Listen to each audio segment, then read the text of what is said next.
There's a moment sharp, sudden, unforgettable when the entire room turns on you. You don't plan for it. You don't see it coming. One careless word, one outdated joke, one visible flaw on your face or your past. And someone seizes it. They twist it. They weaponize it. And before you even realize what's happened, the air has shifted. You're not just part of the conversation anymore. You are the punchline. And worse, the crowd laughs. They don't care what's true. They don't care about context. They care that it's not them, and that's enough. Most people collapse in that moment. They stutter, they explain, they nervously smile and try to disappear as if shrinking might save them. But here's the truth. No one told you growing up when someone humiliates you, they are not proving their power. They are revealing their desperation. They needed to make you small just to feel tall. And in that act, they expose their own weakness.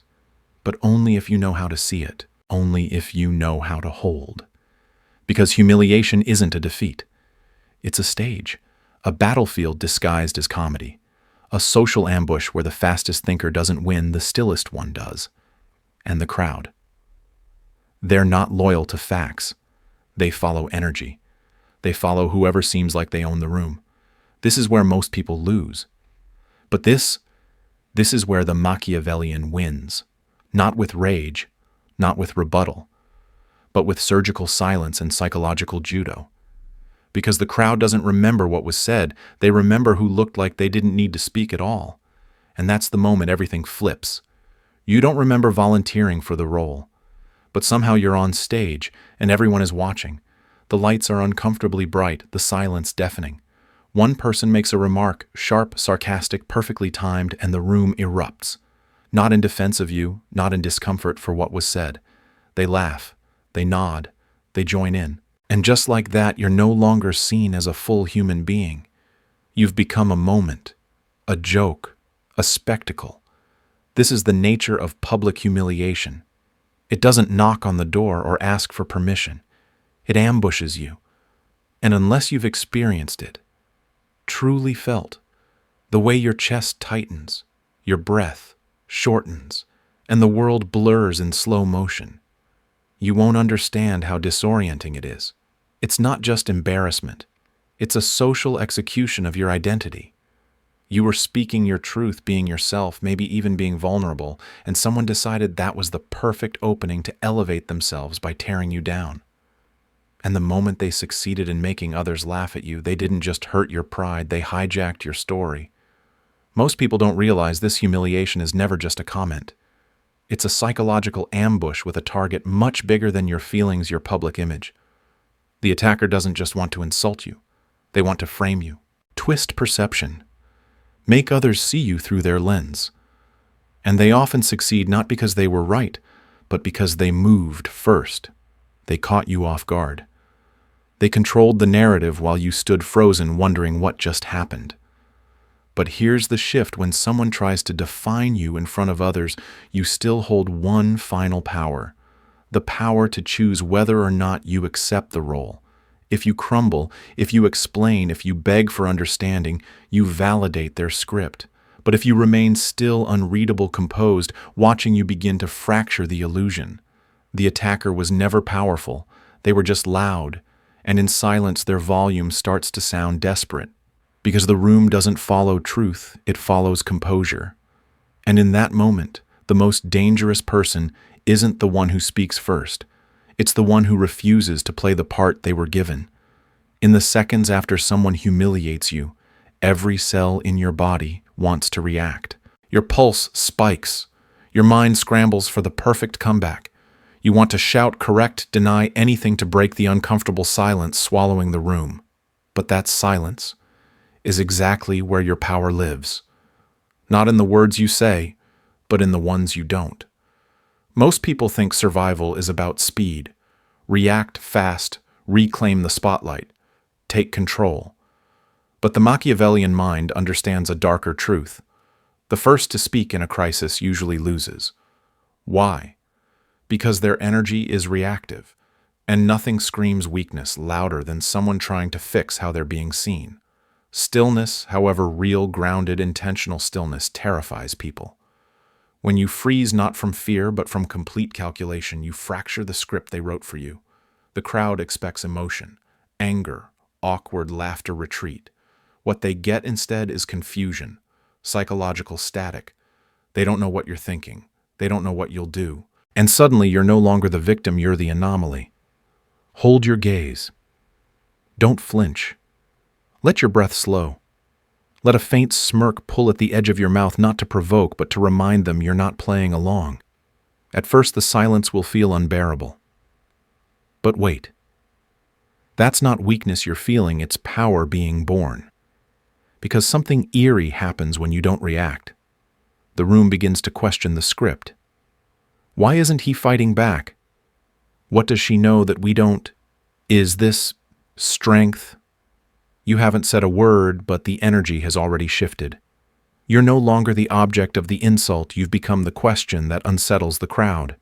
And in social warfare, mystery is magnetic. Stillness is not passivity. It is a controlled rejection of their momentum. It says, I don't operate on your rhythm. I don't need to answer to your attempt. I'm not here to perform. And when you hold that silence longer than anyone expects, the attacker's power begins to decay. Their voice begins to sound shrill, their confidence performative, their dominance artificial. Because now the room is watching you, not because you said something, but because you didn't. This is the moment where most people fail, not because they're weak, but because they're still trying to be understood. The humiliation hits, and they scramble to defend themselves, to explain, to fix how others see them. They think the answer is logic. But logic doesn't matter here. This isn't a courtroom. It's a stage. And the more you explain, the more you cement their version of you. You're no longer seen as the one being attacked. You're seen as someone trying to escape the attack. And in the social mind, that looks like guilt. This is why the Machiavellian mind never defends. It inverts. Instead of trying to fight the story, you change what the story is about. You take the spotlight off of yourself and turn it back on the attacker. But you don't do it with rage. You don't escalate. You do it with cold clarity, with surgical calm. And when done correctly, one sentence is all it takes. They say, wow, you really think you're special, huh? You say, interesting how much that bothers you. They mock your ideas, your effort, your past. You respond. That's a lot of energy for someone who claims not to care. Now the story is no longer about your flaw. It's about their fixation. You haven't denied anything. You haven't raised your voice. You've simply revealed what they were hiding, their need to feel bigger by making you smaller. And the crowd feels the shift immediately. Laughter turns to silence. Confidence becomes discomfort. Because no one expected the joke to turn into a mirror, and no one wants to see themselves in it. This is the power of frame inversion. It doesn't just protect your dignity, it weaponizes their intention. What they thought would expose your weakness ends up spotlighting their desperation. The punchline collapses. The audience turns. And you, the one they tried to reduce to a caricature, now stand taller, not because you shouted louder, but because you saw deeper.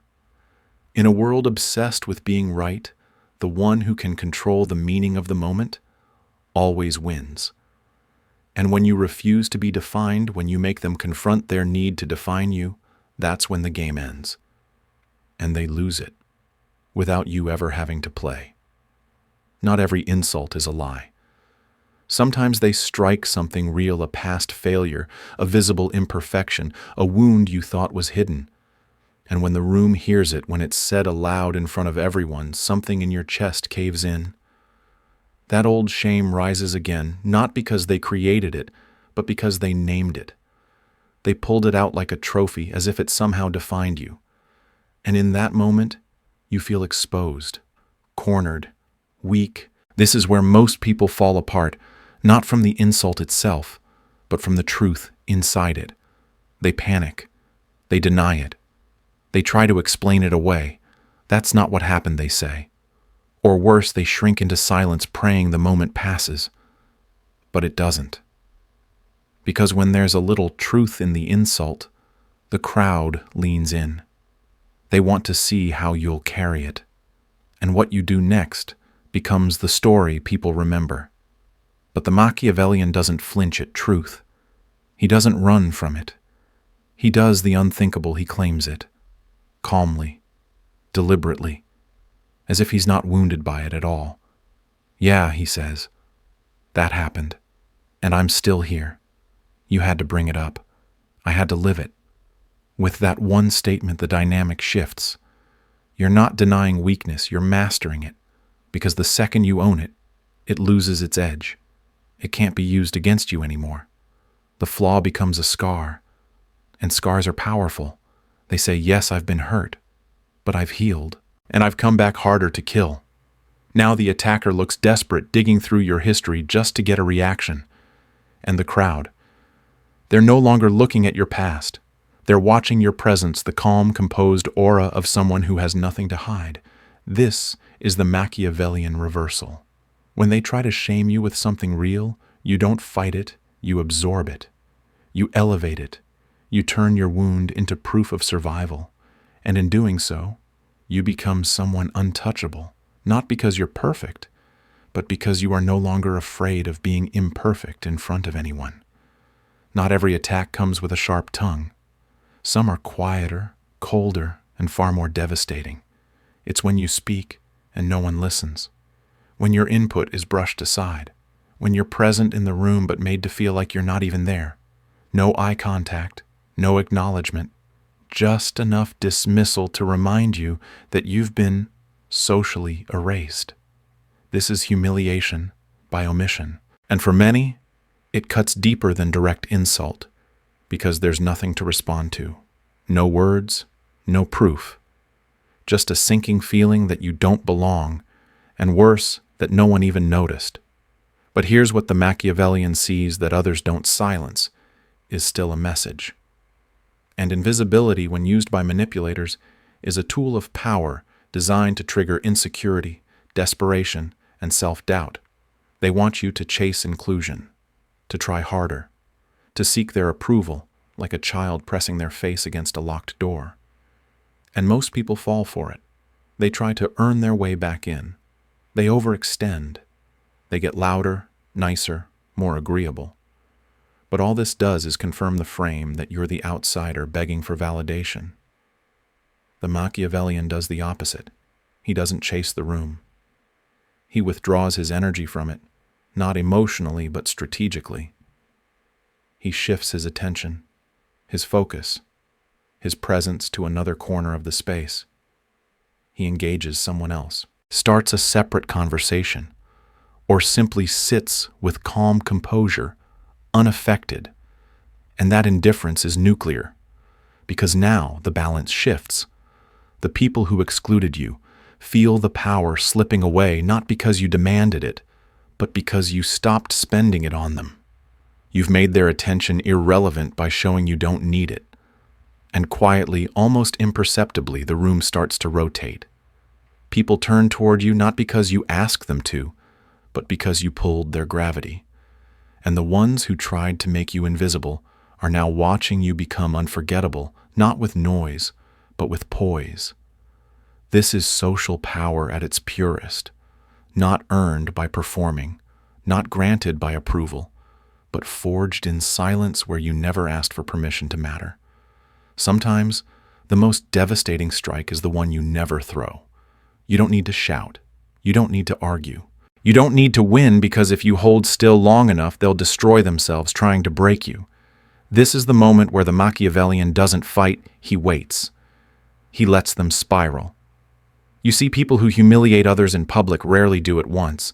They need attention like oxygen. And when you don't give them the outrage they crave when you meet their insult with silence, poise, or worse, a faint smirk, you rob them of control. And that unsettles them deeply, because they expected your collapse. What they got was stillness, so they escalate, louder insults, sharper jabs, more desperate attempts to provoke you in front of the crowd. They laugh too hard at their own jokes. They try to outsmart your calm with noise. But every time they try to shake you and fail, the spotlight begins to turn. What once felt like dominance starts to feel needy. The room shifts. People start glancing at each other uncomfortable. They realize this isn't power anymore, it's performance. And then when they're fully exposed, when they've burned through all their cheap shots and nervous energy, that's when you deliver the final cut. Not in anger, not in retaliation, but with cold precision. You lean in slightly, your voice low, unhurried. You seem really committed to this performance. That sentence lands like a scalpel. No yelling, no drama, just a sharp mirror held up to their ego. The room goes quiet. The laughter dies. The air tightens. Because now everyone sees it. The attacker wasn't confident, they were desperate. And you never even left your throne. You watched them unravel themselves. This is psychological judo. You don't resist their force, you let them overextend and fall on their own. You let them expose their obsession, their insecurity, their frantic need to dominate the moment. And you stay untouched. Because sometimes the strongest move isn't to strike. It's to let them self-destruct while the crowd watches. Power doesn't always scream. Sometimes it whispers. Sometimes it smiles. And sometimes it simply lets others overcommit and fall into the hole they dug themselves. That's the essence of psychological judo. You don't block the blow, you let it pass, then turn their own energy against them. When someone tries to humiliate you, they're not just insulting you, they're revealing themselves. Their words are a projection. Their performance is a need. They are not testing your weakness, they are trying to hide their own. And if you're wise enough to see it, you can turn the moment upside down without ever fighting back. They throw a line at you. Maybe it's subtle. Wow, you really like to hear yourself talk, don't you? Most people flinch. They stammer or retaliate. But the Machiavellian pauses and then says calmly, "Interesting how much that bothered you. It's not a comeback. It's not a punch. It's a mirror." And it works because it doesn't fight their energy, it redirects it. Suddenly the room's attention shifts, no longer focused on you but on them. Not on your words, but on why they needed to interrupt them. And here's the part that truly shakes them. Your tone stays calm. No raised voice, no sarcasm, no visible emotion. Just poised curiosity like a surgeon diagnosing insecurity with a scalpel. That's what terrifies people the most. Because if you get angry, they know they touched something real. But if you stay still, confident, detached, they begin to feel exposed. They wonder, why isn't this working? And in that doubt, they lose power. Psychological judo turns your silence into suspense. It makes your presence the threat.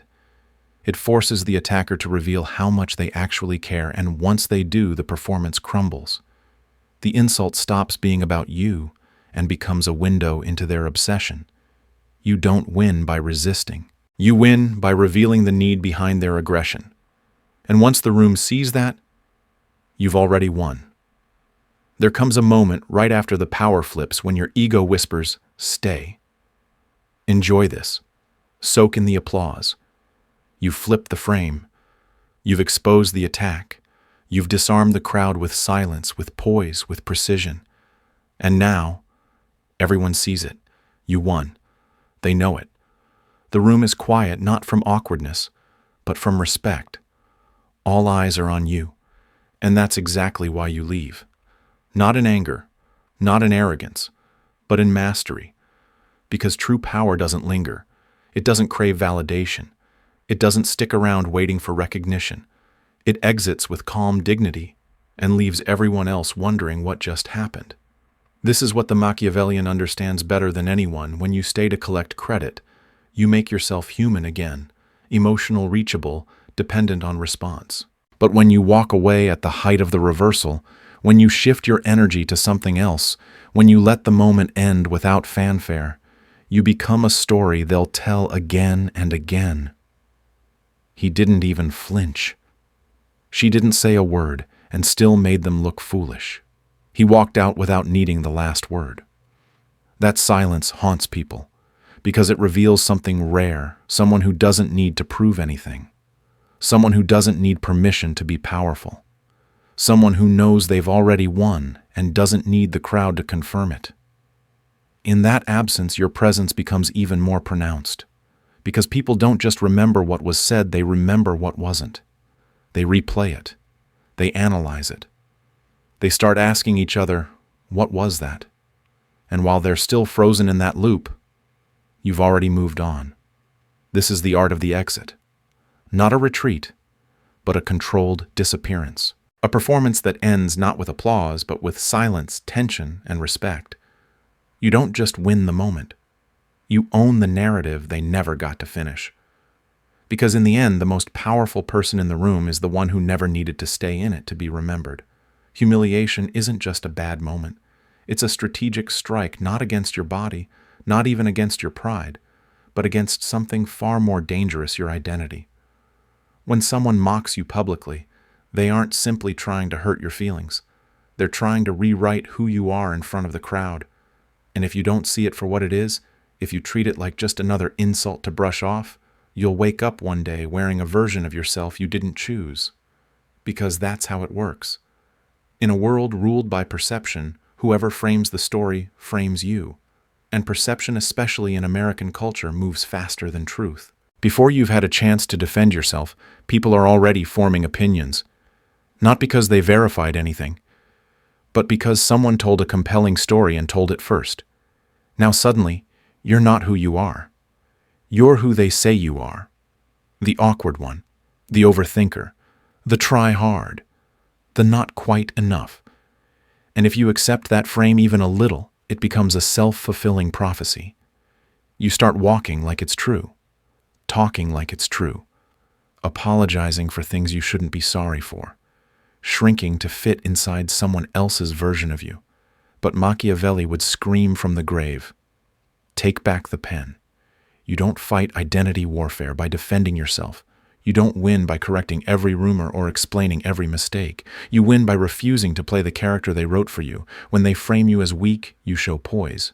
When they expect desperation, you offer indifference. When they paint you as arrogant, you respond with curiosity. Because the moment you stop reacting and start reframing, the illusion collapses. The room no longer sees their story. They begin to wonder, wait, is that who he really is? Or just who we were told he was?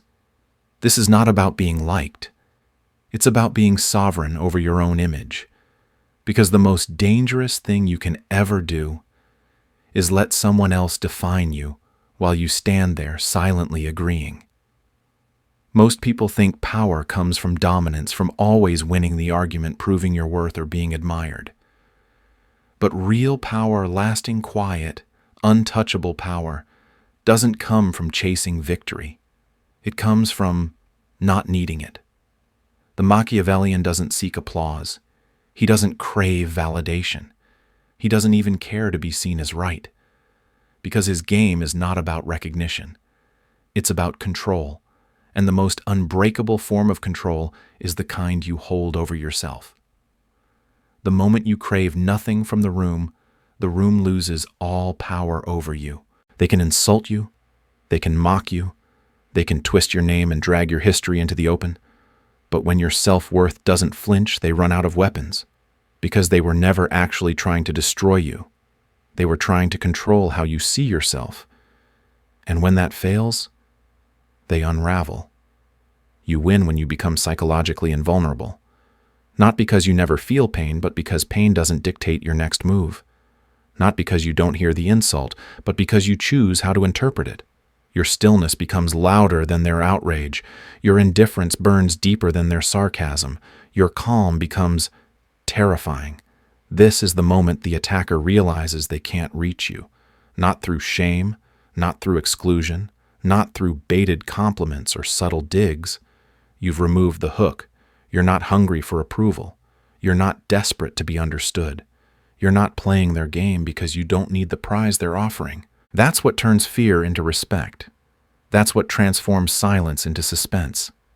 That's what makes people hesitate before ever speaking your name again. Because you've proven the one truth no manipulator can handle, you don't need them to lose in order for you to win. You win because you don't chase. You win because you don't flinch. You win because you are enough with or without their reaction. And that's the kind of power that doesn't just change the moment. It changes how people remember you forever.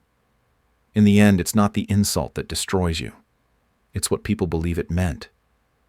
That's the battlefield most never see the fight for meaning. And if you're not the one controlling it, someone else is. Someone who benefits from making you smaller. Someone who wants the crowd to remember the version of you they created. That's the true war. And it doesn't end when the moment passes. It lingers in reputation, in perception, in whispers that outlive the truth. Every time you're humiliated, a silent script is being written. And unless you intervene, that script becomes your story. Not because it's real, but because it's repeated. Because you didn't speak. Because you didn't shift the frame. Because you let someone else give your moment its meaning, and meaning once established is hard to erase. But here's what the Machiavellian knows: meaning is a weapon. And whoever wields it wins. It's not about who had the sharper comeback. It's not about who got the last word. It's about who made the crowd feel something and who owned that feeling when the dust settled. If they make the room laugh and you panic, they define the scene. But if you hold, calm, slow, unreadable, you start to rewrite it, not with force, with presence. And this is where true reversal begins. You don't argue, you don't correct, you define.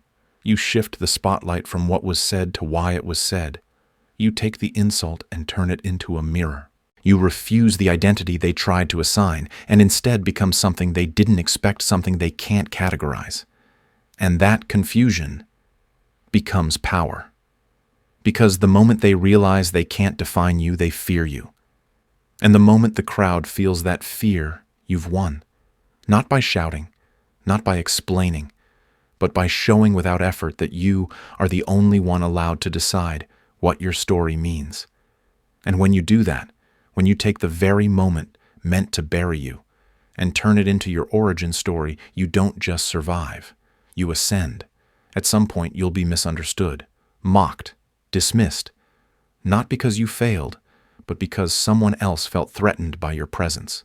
The world rarely attacks what's irrelevant, but it does try to shrink what it cannot control.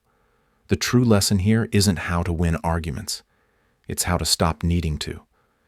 Humiliation isn't just about pain. It's about perception. And when you stop reacting emotionally, when you stop scrambling to fix how others see you, you begin to own your identity instead of renting it from other people's approval. Every insult is an invitation not to defend yourself, but to define yourself, to rewrite what that moment means. And the most powerful people aren't the loudest in the room. They're the ones who don't flinch, who hold eye contact without blinking, who leave the moment on their terms with their dignity intact. This mindset, this quiet, calculated composure will serve you everywhere in the boardroom, on social media, in relationships, and in conflict. Because the person who can't be shaken is the one who sets the terms for how the world responds to them. So next time someone tries to put you in a box, remember, you don't have to explain your way out, you can simply refuse to enter. That's real power. If this message hit home, if it made you rethink the way you show up under pressure, do me a favor. Like the video, hit subscribe and share this with someone who needs to hear it. Because we all deserve to rise not by fighting harder, but by standing stronger.